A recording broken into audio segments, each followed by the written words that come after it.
Kehadiran Allah Subhanahu wa taala malam hari ini kula kali panjenengan tasih saged rawuhi menghadiri panggilan Allah Subhanahu wa taala ya di dalam rangka berzikir, maos maulid.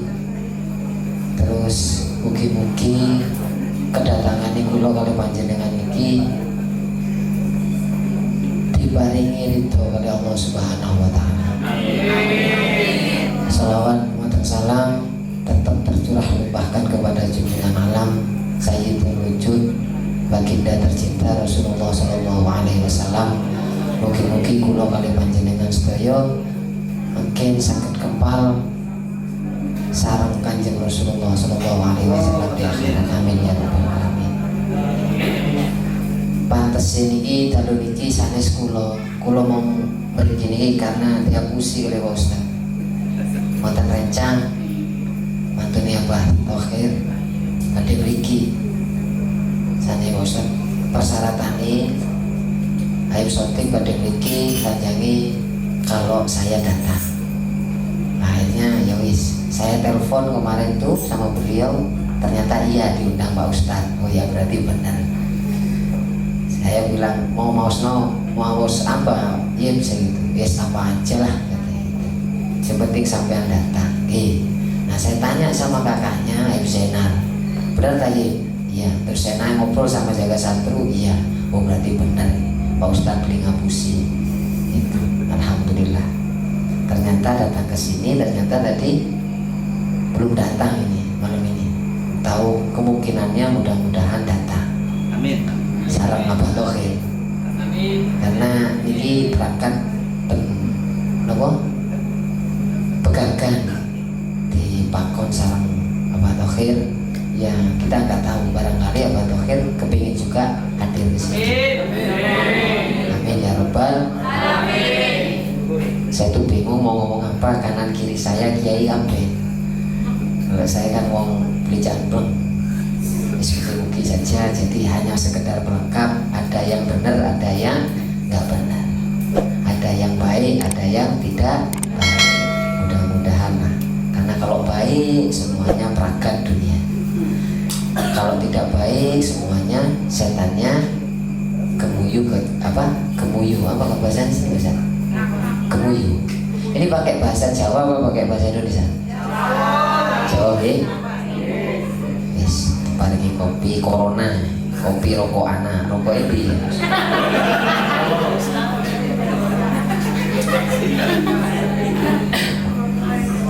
Saya hanya kepingin satu nanti, karena saya itu senang dengan maulid, apalagi ada aturannya, senang kalau diperbolehkan nanti saya kepingin baca maulid bareng-bareng sama ibu di sini. Karena kalau ngaji tidak bisa ngaji.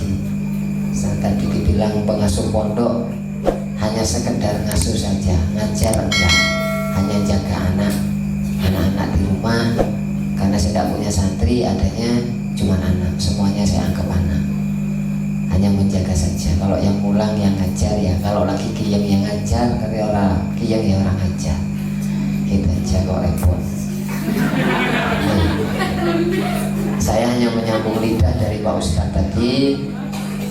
Sebentar lagi kita kedatangan tamu yang sangat istimewa, yakni datangnya bulan suci Ramadan. Ibu, Bapak, saya mau nanya, kalau bulan suci Ramadan itu biasanya ngapain? Puasa. Siang malam? Siang saja. Siang mawon. Dalune sih? Taraweh. Bar taraweh? Tadarus. Bar tadarus? Oh, tak kira tadarus terus. Sore-sore temen. Ya alhamdulillah. Mungkin paringan kiat ibu nggih. Ibu mau melakukan puasa. Kenapa? Ibu kok mau melakukan puasa? Karena kapan perintah ya jenengan? Nah, karena diperintah sama. Kalau seumpama Allah tidak perintah, kira-kira gelem boten. Karena diperintah Allah, apa karena surga? Karena diperintah Allah atau karena mengharapkan surga? Mengharapkan surga. Seandainya Allah tidak menciptakan surga, kira-kira jenengan kabeh sik gelem ibadah napa mboten? Lho kok kemuyu. Kira-kira kalau Allah tidak menciptakan surga dan neraka, apakah kita ini semuanya di sini masih mau beribadah kepada Allah? Wis awakmu sholat, awakmu poso, awakmu zakat, awakmu haji dan segala macamnya, tapi aku tidak ngasih surga nih. Kira-kira masih mau ibadah apa enggak? Alah teman-teman. Wong dikei apa namanya surga aja kadang beli keyen kok. Ya, kadang beras, kadang ketan, kadang waras, kadang naik. Tapi kata Al-Quran, barang siapa menjalankan perintah Allah yang satu ini, yakni berpuasa di bulan suci Ramadan, Allah janjikan kepada setiap insan yang melaksanakannya, yakni diberikan predikat apa? Takwa. Predikat pengen apa? Kalau orang sudah memiliki predikat takwa, insya Allah orang tersebut akan diberikan kenikmatan oleh Allah yang tiada hentinya, yakni adalah surga. Amin. Urung dilakoni wis amin. Lakoni disin ku baru amin. Amine disin ku arep dilakoni. Ibu, puasa itu gampang apa sulit? Gampang apa sulit? Ayo jujur, jangan ada dusta di antara kita. Kalau puasa itu hanya sekedar menahan lapar, haus, atau ada yang lain? Apa tuh? Melawan hawa? Bisa tidak? Insya Allah belajar. Angel gitu sudah kempung, haus, terkadang nggak terasa mulut ngomongin orang. Kira-kira pahalanya batal apa tidak? Ngomongin orang, ngefitnah orang, ngegibah orang, memfitnah orang, puasane, pahalane batal napa boten? Kira-kira berarti puasanya kok kosong. Angel nih. Untuk mendapatkan takwa itu susah. Sholat bisa mendatangkan takwa.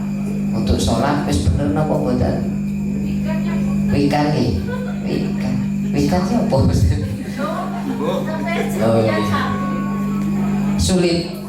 Semuanya sulit. Tapi tidak bagi orang yang mau belajar. Tapi ada satu. Allah janjikan sesuatu yang paling mudah dan paling dekat untuk seseorang mendapatkan predikat takwa di hadapan Allah, yakni satu, wa antafu aqrabul taqwa. Memaafkan dan meminta maaf adalah jalan terdekat seorang hamba untuk mendapatkan takwa. Memaafkan dan meminta maaf. Saya punya salah kali panjenengan, tapi saya punya ego karena saya merasa diri saya ini dan itu, akhirnya saya tidak mau meminta maaf, padahal saya tahu betul apa yang saya lakukan itu salah.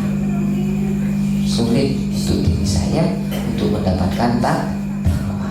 Kenapa? Karena seseorang yang memiliki predikat takwa, hatinya luas, hatinya mampu memaafkan orang lain, dan ketika dihina oleh orang lain, dia tidak membalas hinaan tersebut dengan cacian, tapi membalas hinaan tersebut dengan sebuah kalimat yang penuh dengan keindahan, yakni adalah kalimat aku maafkan. Gampang ibu nih, gampang. Lu ngomong sih gitu, gampang. Makanya lihat kiai, lihat orang-orang soleh, tidak pernah yang namanya orang soleh itu, orang alim itu menyimpan dendam di dalam hati. Kenapa? Karena membiarkan setan sama iblis itu untuk menggoda dia. Karena kalau sampai setan dan iblis tidak menggoda dia, berarti setan sama iblis itu sudah pensiun, tidak menggoda. Kenapa? Karena kelakuannya lebih daripada setan dan iblis. Ibu tahu nggak kenapa iblis itu dikeluarkan dari surga? Tahu? Kenapa? Karena suruh sujud sama Nabi Adam, tidak mau sujud. Kenapa? Karena Nabi Adam terlahir atau diciptakan yang pertama, yang selanjutnya lebih dahulu iblis ketimbang Adam diciptakan dari tanah, iblis diciptakan dari api. Iblis merasa dirinya paling besar. Kenapa? Karena saya diciptakan, ya Allah, aku terbuat dari api, sedangkan dia dari tanah. Masa saya harus sujud kepada dia? Saya lebih dulu tinggal di surga dan dia datang belakangan. Kenapa saya harus sujud kepada dia? Karena kesombongannya iblis, maka akhirnya iblis dikeluarkan dari surga. Hanya satu kesalahan iblis, yakni sombong.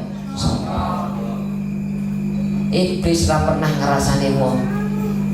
Iblis ora pernah sing sanes-sanes dikeluarkan dari surga. Gara-gara hanya satu, yakni menimbulkan rasa sombong dalam dirinya, akhirnya iblis dikeluarkan dari surganya Allah.